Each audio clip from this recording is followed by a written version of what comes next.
living in the New World Order, when it's close to completion, for the average citizen, for people like you and me, is going to be essentially slavery. We're never going to be able to get ahead. We're never going to be able to amass enough wealth, essentially to retire or to do what we want to do in life. We're going to constantly be working for the man. They're creating essentially a two-class system. So it's going to be an inner ruling elite and then everyone else. And I got news for you. You're everyone else. The New World Order that is currently being built revolves around creating a global technopoly ruled by the elite, in which they dominate and control a severely reduced populace, which they treat as their pets. Is there a possibility that we have Taliban employees?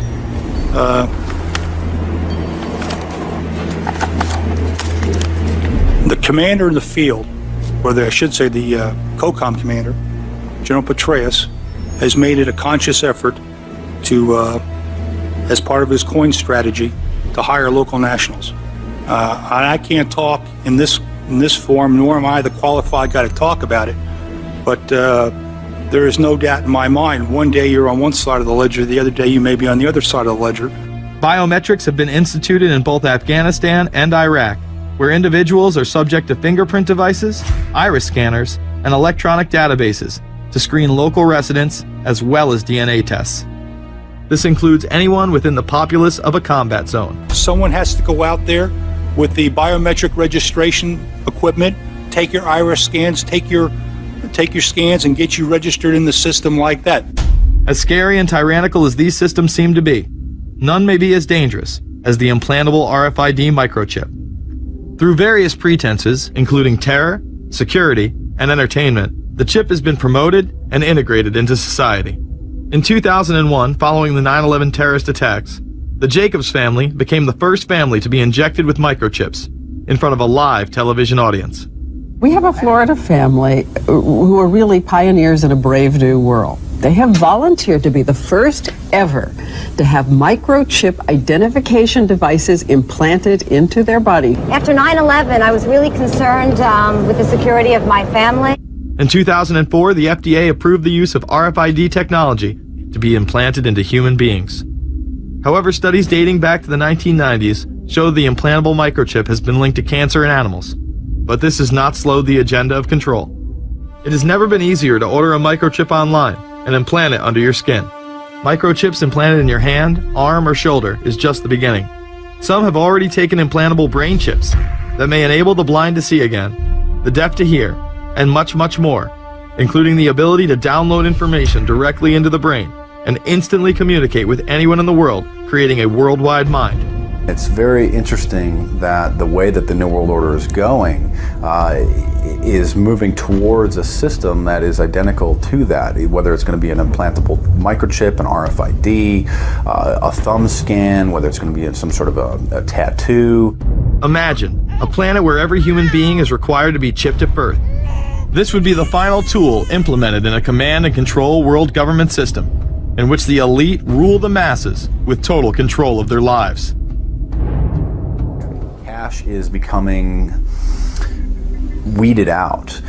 Cash will most likely be eliminated or extremely difficult to use in many situations, so that you'll have to use the global currency or the electronic currency. Even though a physical global currency is yet to exist, groups such as BRIC are openly promoting a new reserve currency, which is a conglomerate of Brazil, Russia, Indonesia, and China.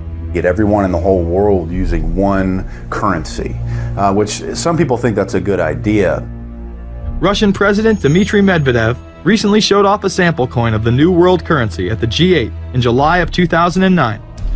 I think the New World Order is emerging, and with it the foundations of a new and progressive era of international cooperation. The head of the European Union is also calling for global government. 2009 is also the first year of global governance, with the establishment of the G20 in the middle of the financial crisis. Gordon Brown has called for a world constitution. We now need nothing short of a world constitution for the global financial system. Both Gordon Brown and Barack Obama had been groomed to be the next Anglo-American spokesman for this new world order after Bush and Blair stepped down. President Barack Obama has also espoused similar views on globalism. Here he is in Berlin, Germany in July of 2008, in what media have dubbed his New World Order speech. Well, there have been extraordinary scenes in Berlin tonight as thousands of people gathered to hear Barack Obama deliver key foreign policy speech on his current European tour. The Democratic presidential hopeful laid out his vision for America's place in a new world order. In this new world, such dangerous currents have swept along faster than our efforts to contain them. And that is why we cannot afford to be divided.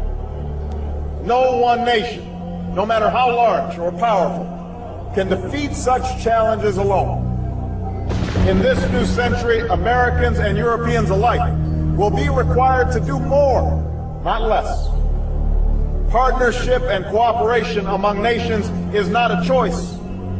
It is the only way, the one way, to protect our common security and advance our common humanity.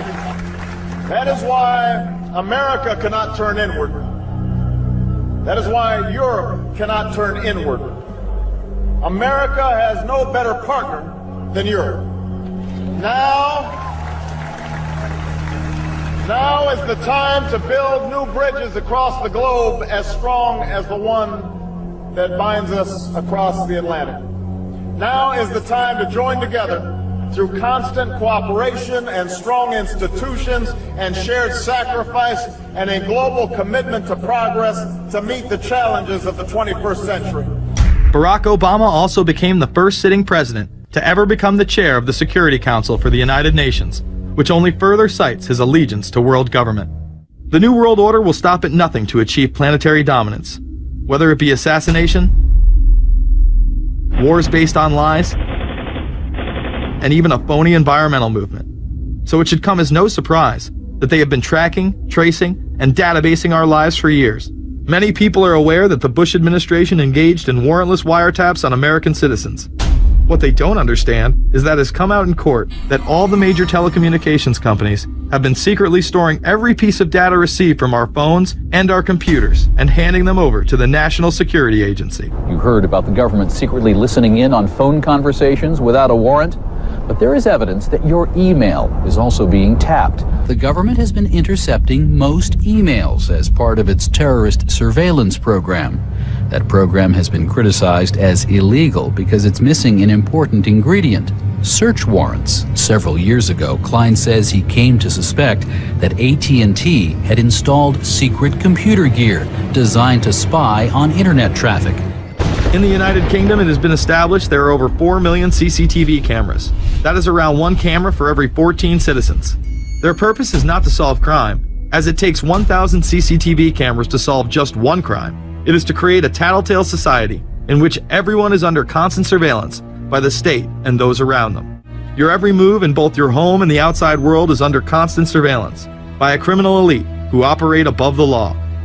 As we are constantly under the microscope, their activities remain in the shadows. In the Middle East, endless wars will continue. Under the Obama administration, we have sent tens of thousands of more troops into Afghanistan. So is there anything else about the ruling class we should know? Politicians, business leaders, and media figures are often portrayed as pillars of morality while they describe themselves as Christian conservatives. Nothing could be further from the truth. In reality, many of the elite are groomed at a young age to take part in occult rituals.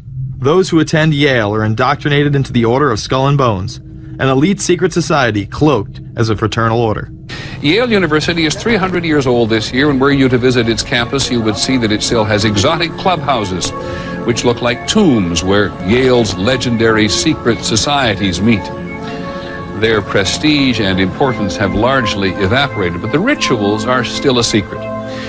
And so when we heard that some enterprising characters had managed to spy on the famous Skull and Bones Society, we couldn't resist. Skull and Bones, people say it's a fraternity at Yale University, but it's really a postgraduate organization. So it was founded in 1832. And it's not like a normal fraternity. People don't pledge. These people choose who they want to come. So they do the recruiting. They recruit 15 people every year. People who they see are going to be powerful people in the future. So they're recruited when they're a junior in college. A lot of these people come from really wealthy and influential families because they know that this person has the resources to then elevate them to a position of power that can benefit the club. Famous alums include senators John Kerry and John Chafee, to name two, cabinet secretaries such as Averell Harriman, and 3 presidents, William Taft, George Bush, and George W. Bush, who's been reluctant to talk about Skull and Bones. Does it still exist? The thing is so secret, I'm not even sure it still exists. Former Skull and Bones members and current members have been presidents, heads of the CIA, senators, heads of business. I mean, huge, huge corporations. These people have the network that brings them to such a position of power that most people could only dream of. You both were members of Skull and Bones, a secret society at Yale.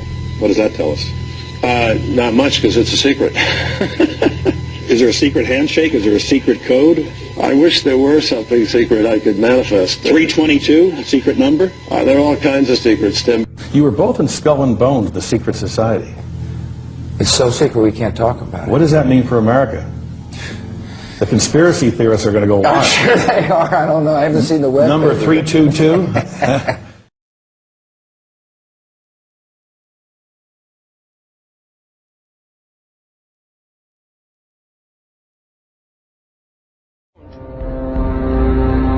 He's come pretty close. She was part of a team that successfully recorded part of the initiation ceremony that takes place in the tomb's courtyard.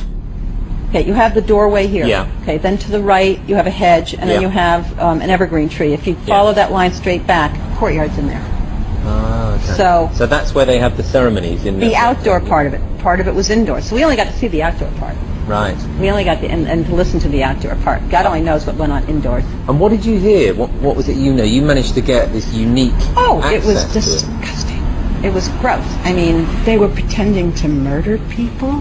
What was the tone of it, though? Was it jokey, or was it quite... No, it wasn't jokey at all. It was sick.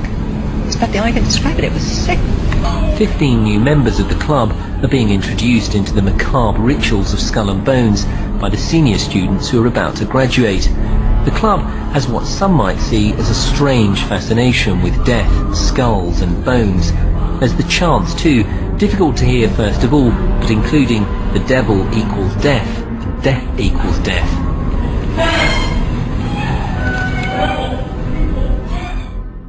This is an elaborate, occult, ritualistic entry into this group that they are now a member of for life.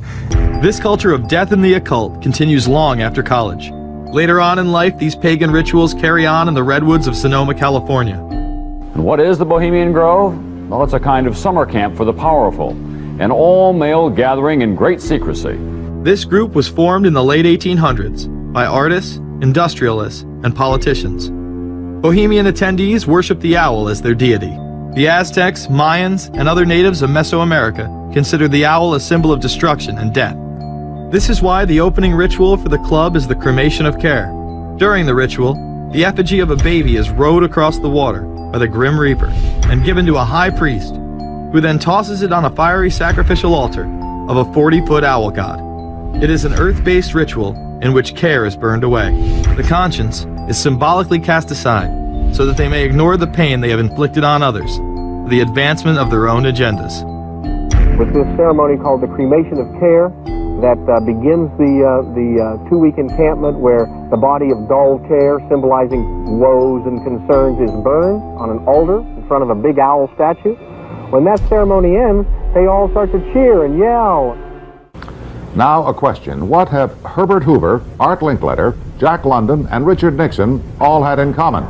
Well, they've all been members of the exclusive all-male Bohemian Club in California, where every year at this time the elite from around the country get together for 2.5 weeks of fun and games. Among its members are businessmen like Leonard Firestone and Edgar Kaiser, and political figures like Gerald Ford, Henry Kissinger, William French Smith, and George Shultz. President Reagan, Vice President Bush, and Defense Secretary Weinberger are members of other camps.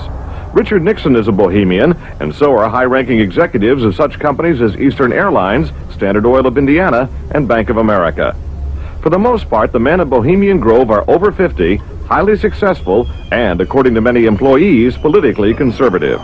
Membership in the Grove is by invitation only and is determined by such factors as social standing, occupation, and personal connections. Privacy is one of the Grove's most cherished virtues. Members may not photograph, record, speak, or write about activities at the retreat. While many public officials are Grove members, the press is a distinctly unwelcome guest. We're from ABC News. Well, get back there. Get back there. Can we talk to somebody in the... Get back there, and then you can... And what you're looking at here, staggeringly, is a group of people, some of the most famous people in America, in long gowns. Behind them there, you see a 40-foot stone owl.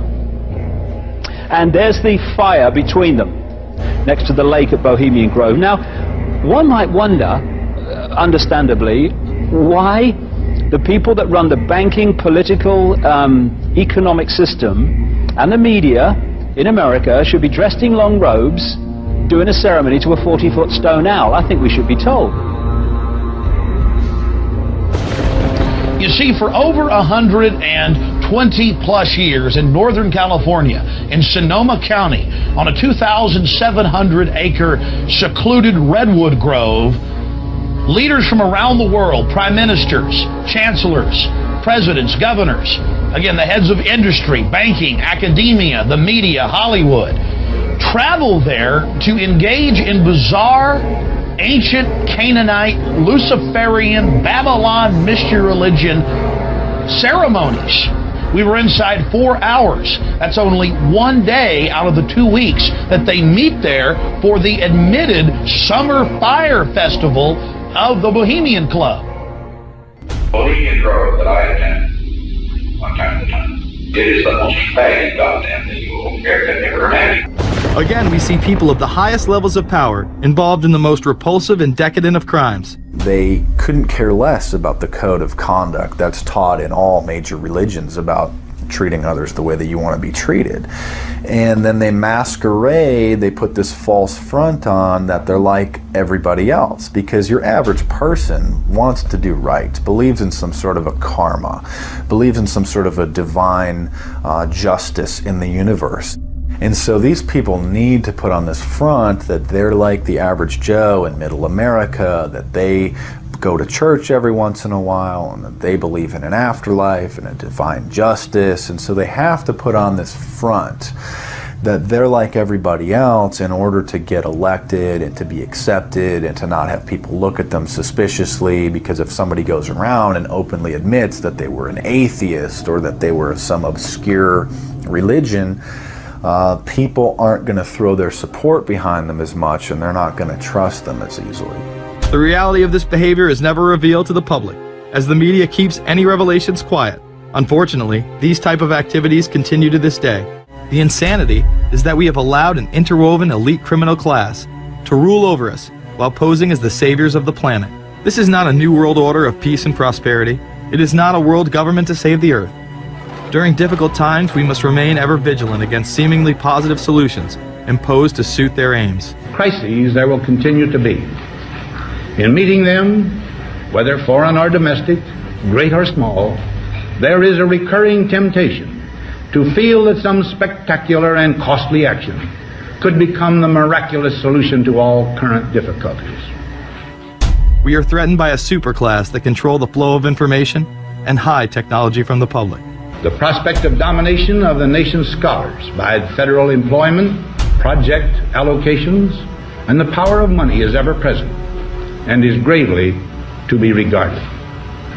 We must also be alert to the equal and opposite danger that public policy could itself become the captive of a scientific, technological elite. It is time to put down the remote control, to turn off your Xbox, and start paying attention. It is time to step away from everyday luxuries and pop culture and take action against a monolithic, concentrated evil in order to save what's left of humanity. We must now trade in our apathy for action in order to defeat this invisible empire. What do you want me to talk about? Yeah. A fraud? No, it wasn't a fraud, but I'll be glad to talk to you if you'll shut up and let me talk.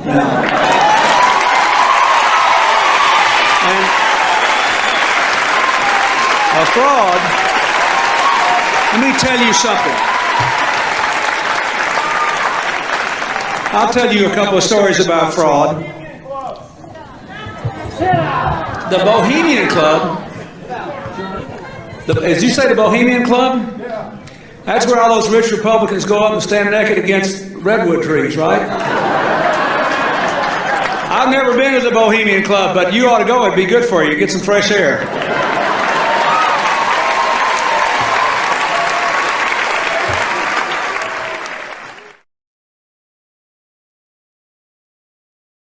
We ran into David Gergen, the Karl Rove of 4 presidential administrations. Okay, one last question.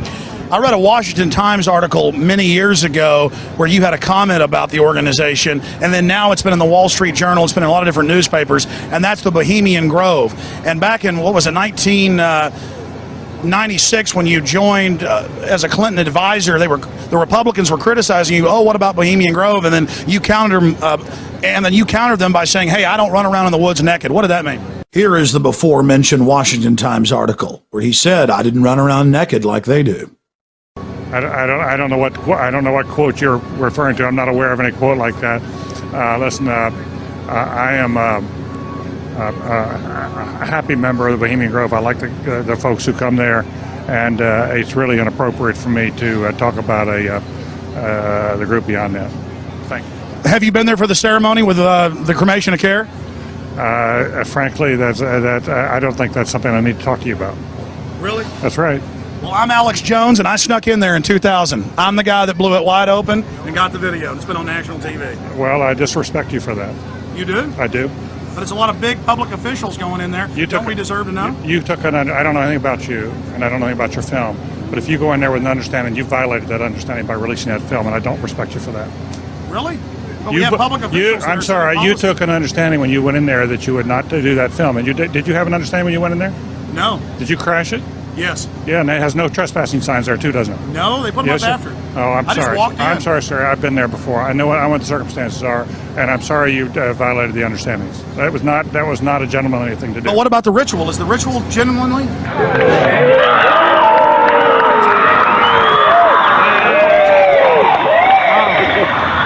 Sir, everything I don't owe you this comment. I know. I appreciate it. This is what's called ambush journalism, and I disrespect you for that as well. So thank you and goodbye. In the ritual? That's none of your damn business. Oh, that's right. Listen. You go around and make understandings with people and violate them. You ambush people on the streets, and that's inappropriate form of journalism. If you wish to practice that, that's fine, but don't ask others to respect you for it.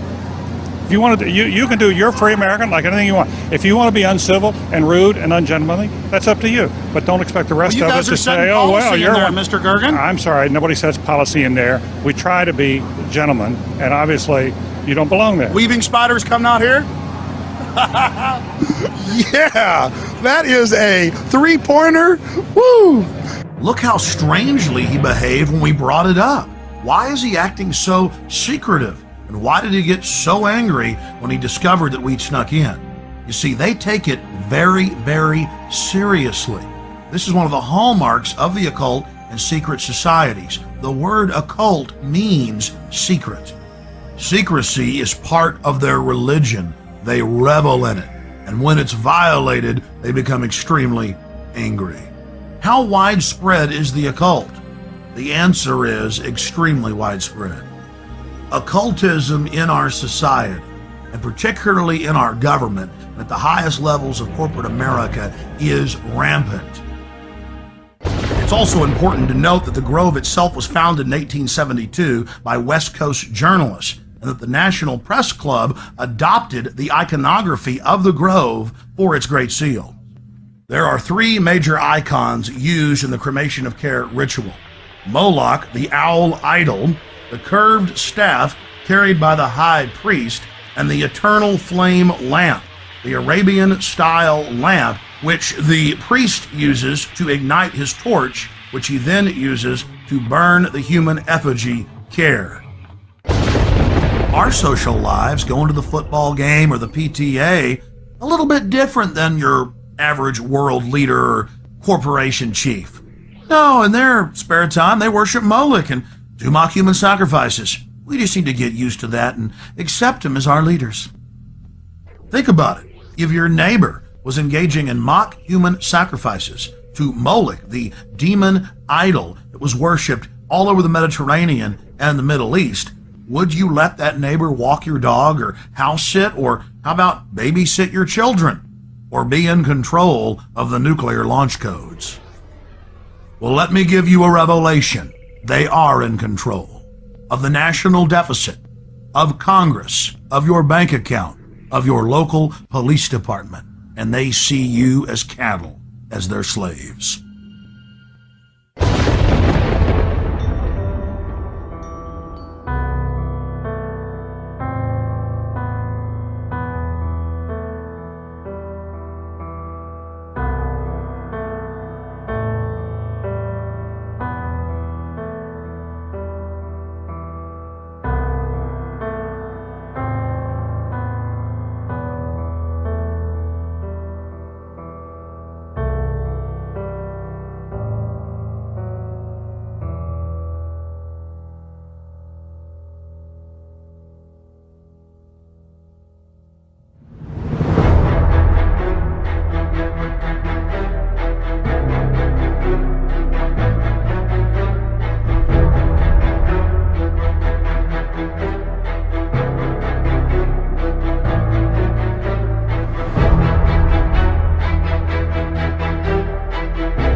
George Bush takes his inspiration from what he learned in Skull and Bones and from the Thule Society that Hitler and Goebbels and Goring cut their teeth in, Bohemian Grove, these evil organizations that perpetrate the ugly things that these criminals are doing to this country for which they must be held accountable.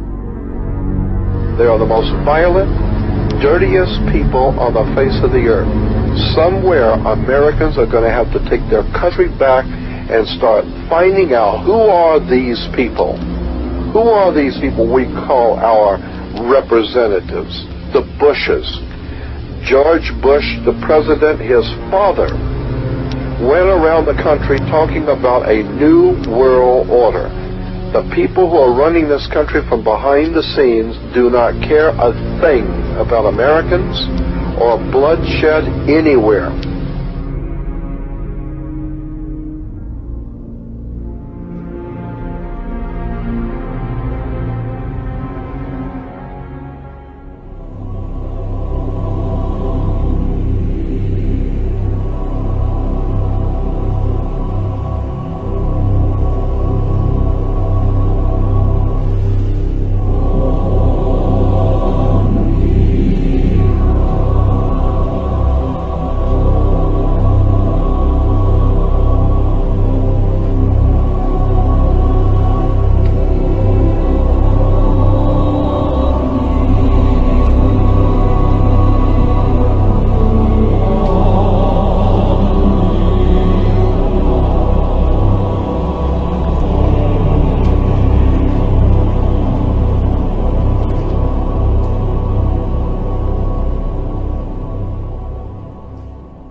mean, we can do anything we want. We just got to believe in it. And our beliefs and the way we carry ourselves and the way we act is the most important thing in this world. And we shouldn't be afraid to be who we are because based on intimidation and fear.